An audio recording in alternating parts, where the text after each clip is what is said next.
반갑습니다. 한 주간을 시작하는 월요일입니다.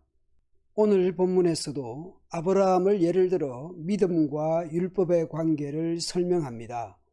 먼저 10절에서부터 왜 율법으로는 구원에 이를 수 없는지 말씀합니다. 11절 하반절과 12절에서 구약을 인용한 두 가지 명제가 있습니다. 둘 다 구약의 인용입니다. 갈라디아서 3장 11절에서는 하박국 2장 4절을 인용했습니다. 의인은 그의 믿음으로 말미암아 살리라. 3장 12절에서는 레위기 18장 5절을 인용했습니다. 너희는 내 규례와 법도를 지키라. 사람이 이를 행하면 그로 말미암아 살리라. 둘 다 하나님 말씀입니다. 믿음도 율법을 지키는 것도 둘 다 그로 말미암아 살리라 하셨습니다. 그런데 어떤 문제가 있습니까? 10절에서 그리스 성경에는 왜냐하면이 두 번 나타납니다. 왜 율법으로는 구원에 이를 수 없는가입니다.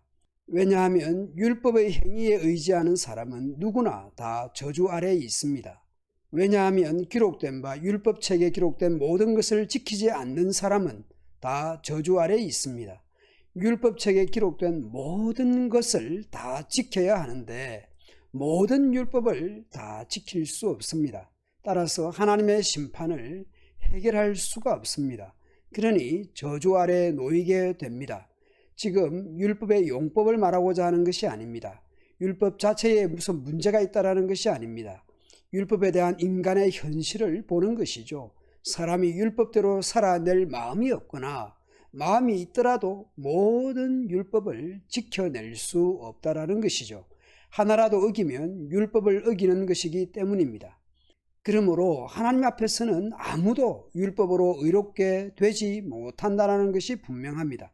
따라서 믿음만이 대안입니다. 이미 예수님이 십자가를 지시기 전 구약에서 말씀이 있습니다.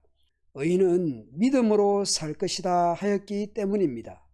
이제 왜 믿음이 대안인지 말씀합니다. 예수님의 십자가 사건이 대안인데요.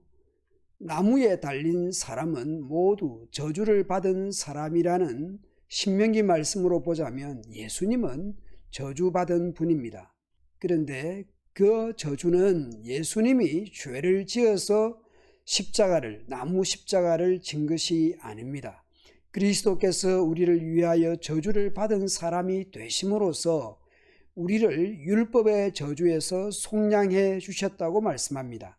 신명기의 나무가 예수님의 십자가입니다. 예수님이 받은 저주는 우리를 대신한 저주입니다. 그렇다고 예수님이 이 땅에서 저주의 삶을 사셨습니까? 예수님은 의인으로서 죄인을 대신하여 십자가를 지신 것이죠. 예수님은 율법에 의해 정죄받을 것이 없었지만 사람들이 받아야 하는 정죄를 대신하여 십자가에서 저주를 받으신 것입니다. 우리를 속량하신 것이죠. 곧 죄값을 대신 받으신 것입니다. 죄 없으신 분이 우리를 대신하여 저주를 받으신 이유가 두 가지입니다. 첫째는 아브라함에게 내리신 복을 그리스도 예수 안에서 이방 사람에게 미치게 하시기 위해서입니다. 아브라함이 받은 복은 천하 만민이 복을 받도록 하는 것이었죠. 복의 사유화가 아니라 천하 만민을 위한 복의 확대였습니다. 예수님의 십자가 사건은 창세기 10장에서 말씀한 천하 만민에게 복이 미치게 이르게 하시는 사건이었습니다. 그리고 예수님의 십자가 사건은 두 번째, 우리로 하여금 믿음으로 말미암아 약속하신 성령을 받게 하시기 위해서입니다. 십자가 사건은 의롭다함을 받고 성령을 받게 하시려는 것이었습니다. 마치 구원이 십자가 더하기 할례가 아니라는 것이죠. 십자가 사건은 아브라함에게 말씀한 천하 만민을 위한 복이었습니다.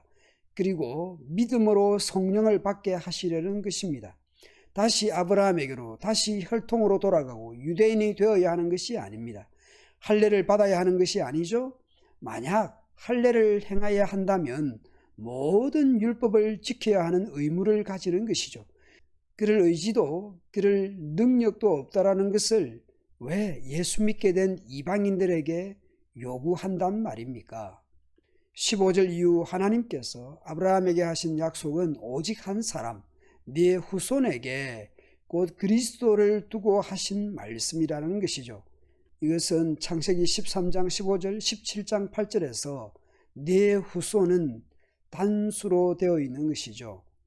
율법은 아브라함 이후 430년이 지난 후에 생긴 것입니다. 하나님께서 세우신 약속을 취소시키거나 약속을 무효화할 수 없습니다. 하나님께서 아브라함에게 네 후손이라는 메시아를 약속하셨고 그 메시아를 통해 약속이 성취될 것을 말씀하셨습니다. 만일 우리가 받을 하늘나라의 축복이 율법에 의존한다면 그것은 더 이상 약속에 의존하지 않게 됩니다.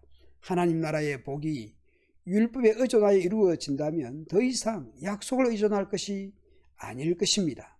그러나 하나님은 약속을 통해서 아브라함에게 은혜로 그런 축복을 주신 것입니다. 약속을 의존한다라는 것은 은혜를 의존한다라는 것이죠. 하나님 편으로 보자면 은혜요, 사람 편에서 보면 믿음입니다. 그 은혜를 의지하는 것이죠. 율법은 내가 행함으로 내 공로가 중요하겠지만 믿음이라는 것은 은혜가 강조됩니다. 아브라함도 약속을 통해 은혜로 복을 받았고 우리 역시 은혜로 그 약속이 성취되는 복을 받은 것입니다. 곧 은혜로 구원을 받은 것입니다. 율법으로 보자면 자랑할 것이 있겠죠. 내가 지켰다라는 내 자랑이 있을 것입니다. 내가 의를 이루어내고 만들어내면 나의 공로가 될 것입니다.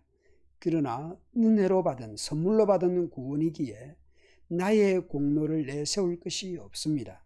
결국 할례를 강조하여 나를 자랑하고 나를 내세우려 할 것입니다. 혈통을 자랑하고 가문을 내세우려 할 것입니다. 사람들 앞에서 재고 폼 잡고 할 것이 있습니다. 그러나 우리가 받은 구원은 하나님의 약속에 근거하고 믿음으로 받았다는 것입니다.